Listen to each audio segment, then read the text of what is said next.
baru. Ikuti terus jejak saya, jejak langkah.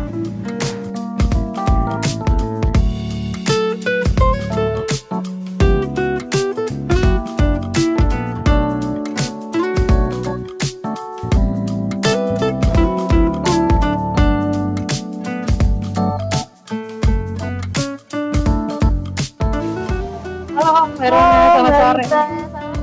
Udah dari tadi? Baru aku juga baru datang. Oke. Mau ngobrol-ngobrol di sini apa di atas? Kita juga pengen tempat di atas sih. Kayaknya terserah sih Mbak, cuman pokoknya yang penting asik sih. Ya Di udah, atas kita kali di ya. atas aja kali Boleh, ya. boleh. Oke.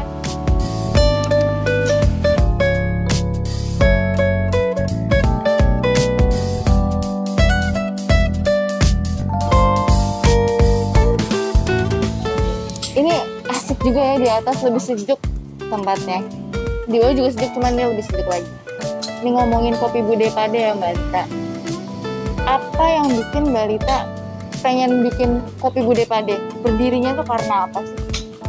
Untuk awalnya sih kita emang dari dulu udah ada ide buat Oh, pengen bikin kopi, Oh. tapi yang kayak suasananya rindang gitu. oke, iya sih. Terus yang kayak emang kecil gitu, Hmm. kayak kedai kopi gitu sih lebih tepatnya. Cuman saat pandemi mulai berdiri saat pandemi kemarin, Berarti baru ya tahun kemarin? baru Juli Oh. ini. Jadi kayak emang kita daripada di rumah aja, ya udah deh coba kita bikin. Mm-mm. Kita juga udah punya mesin kopi, jadi kayak Oh. ya udah deh kita buat kopi, bikin kedai kopi, ya udah. Mm-mm. Terus jadilah kita bikin seperti yang sederhana kayak gini sih. Tapi ini enak banget, rindang banget, instagramable banget. Ya, Ya lebih situ sih. Terus kenapa namanya Bude Pade? Soalnya kan Jawa sekali. emang kita dari Jawa kan, Mm. lahir di orang Jawa, jadi Mm. kayak kita mau melestarikan Oh. budaya Jawa juga sih ke sini. oke. Karena juga di daerah sini Jakarta Timur masih minim juga coffee shop yang terbuka gini. Jadi Benar-benar. kayak kita pengen ala rumahan aja, jadi kayak sederhana, homey gitu sih. Homey, Nah, bener-bener sih. Ini dapat banget memang. Karena gini loh, ini tuh di dalam gang, jadi lebih orang bisa lebih tenang, lebih enak buat ngerasain vibes dari si tempat kopinya gitu kan. Cuman biasanya yang suka datang, kira-kira anak muda doang atau ada nggak sih mungkin yang kayak orang-orang umur 25 ke atas, 30 ke atas gitu. kalau untuk market kita biasanya emang kayak anak-anak muda banyak, pasti. cuman kebanyakan juga ada kayak keluarga muda yang baru nikah, punya anak kecil, suka dibawa ke sini gitu sih. Cuman baik nggak sih kira-kira Mbak yang suka foto-foto di sini? Karena ini Instagramable banget. Kalau untuk foto kita kan ngeliatnya di Instagram, jadi kayak banyak yang nge-tag sih kebanyakan. Oh. Kalau lagi ngopi di sini biasa spot fotonya di Di bawah depan sini, kopi di bar ya? Iya, heeh. Oke, Gitu. nanti aku mau ambil foto di situ. Boleh. Karena maksudnya ini kan baru tahun kemarin, cuman di Instagram pun juga udah mulai hits, maksudnya kayak udah mulai masuk ke explore gitu kan. Cuman kalau buat dilihat nih, kira-kira menurut Mbak Lita sendiri keunggulan dan kelebihan apa yang dipunyain sama menu-menu kopi Bude Pade, atau kayak tempatnya tuh kira-kira menurut Mbak Lita paling oke nggak sih dari Condet gitu? Kalau untuk sekitar kita sih sebenarnya masih ada kompetitor kita yang lumayan bagus-bagus gitu kan, coffee shop. Tapi kita sih mau menonjolin kayak kita bisa ngopi tapi serasa kayak di rumah, tapi juga karena rimbun dari pohon kita, rambutan. Terus juga ini sih bisa nikmatin kopinya dengan tenang gitu, karena kita ada lokasinya emang di dalam gang gitu kan, jadi dibilangnya hidden gems. Bener. Gems Condet. Bener. Karena kayak tempat kopi dalam gang, terus habis itu termasuknya oke karena baru buat kemarin dalam gang. Pas masuk tuh yang kayak enak sih, ini nyaman banget. Udah gitu kalau sore Kita bisa sunsetan. di sini sih dapat banget sunsetnya. Oke. Ini kalau di menu-menu nih, kita ngomongin menu. Selain kopi, kira-kira ada apa lagi sih Mbak menunya? Kalau untuk signature kita tuh ngejual kayak kopi susu kasmaran gula aren. Oke. Terus kita juga ada menu unggulannya juga ada manis ireng, jadi espresso, perpaduan espresso dengan sirup leci itu Oh, bisa ya yang kita espresso? shake gitu. Iya.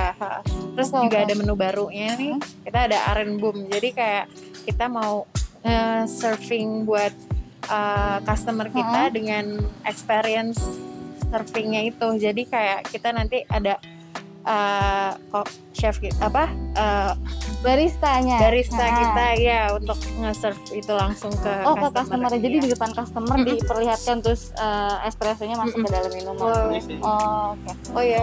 Oh iya, oh ini kopi Kasmaran. Oh iya, makasih ya Mas. Oke. Ini boleh aku minum? Boleh. Cobain rasa kopi Kasmaran dari Kopi Bude Pade. Ya. Ini kopi susu Gula aren. Ini Kasmaran. apa ininya? Rekomend Ya signature dari kopi Signature. kita sih. Oke. Nah ini kesukaan aku juga kayak kopi sama susunya perbandingannya sama sih, gula arennya juga kerasa, semuanya aku suka. Gitu. Jadi kayak kalau diminum tuh bukan yang seruput, tapi ini bisa diglek-glek gitu nih sih kayak. Aku suka. Oke. Kopi Kasmaran. Oke, ngomongin soal Bude Pade yang baru buka pas pandemi kemarin, itu kan pasti semuanya kesulitan, ekonomi segala macem, banyak yang susah gitu. Nah, kira-kira pasti banyak lah nggak sih kendala sama hambatannya Mbak buat bikin kopi ini berdiri sampai kayak gini, itu apa kira-kira? Bisa diceritain kendala dan hambatan?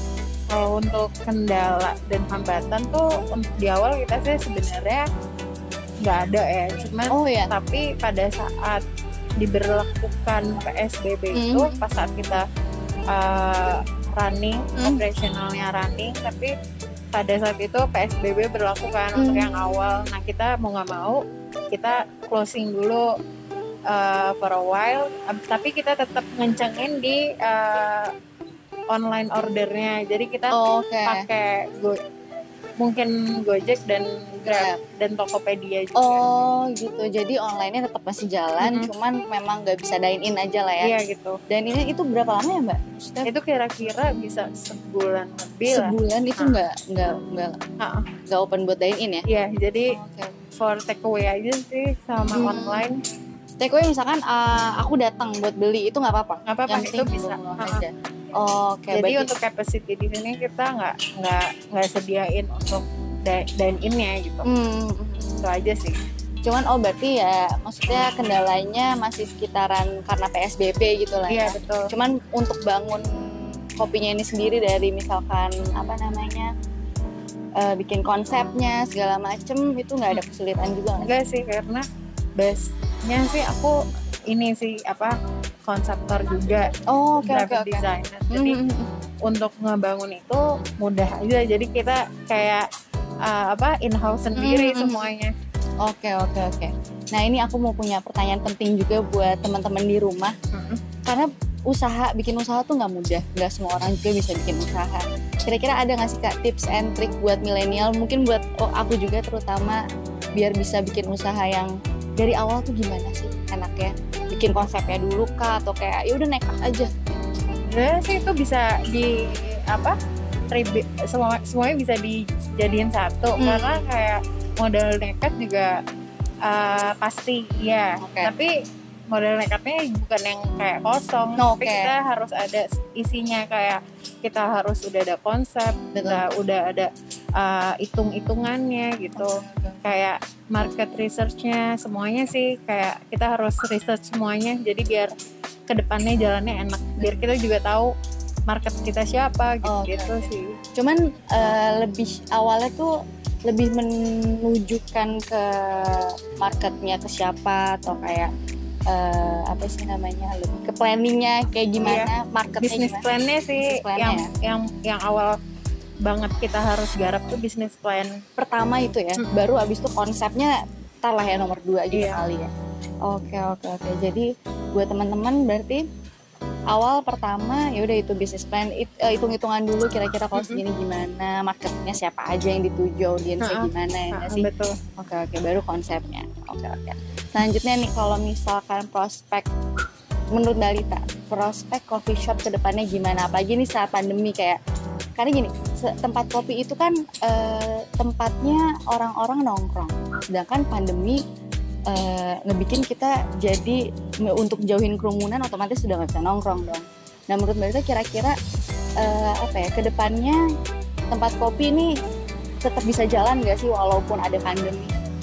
Kalau menurut aku sendiri ya, kayak coffee shop sekarang sih masih tetap jalan aja, tapi asal kita tahu jam operasionalnya sama capacity untuk tempat kita berapanya. Kalau misalkan ada protokol dan juga ada protokol kesehatan gitu-gitu, jadi kita fokus ngejalanin itunya sih, sama kita kencengin di online-nya. Oh iya benar gitu. sih ya, online juga ngaruh ya, maksudnya mau ada pandemi atau enggak tuh online tetap jalan. Iya, karena orang misalkan di rumah WFH, Benar. kayak dia pasti banyak yang kayak butuh kopi buat teman kerja, buat teman Benar-benar santai-santai gitu. apalagi kan di WFH sekarang ya udah mau pesan kopi pagi, siang, sore, malam juga lebih santai gitu. Iya. Oke. Ya makasih banyak ya Mbak Rita udah ngeluangin waktunya. Terus aku juga udah senang banget bisa datang ke Kopi Bude. Iya, makasih juga ya udah datang ke sini. Thank you. Sebelumnya aku pamit dulu ya. Oh iya nggak apa-apa. Mbak boleh nikmatin dulu Boleh aja ini kalau aku bakal habisin gitu. sih. Oke. Thank you so much. Sampai ketemu ya Mbak. Bye.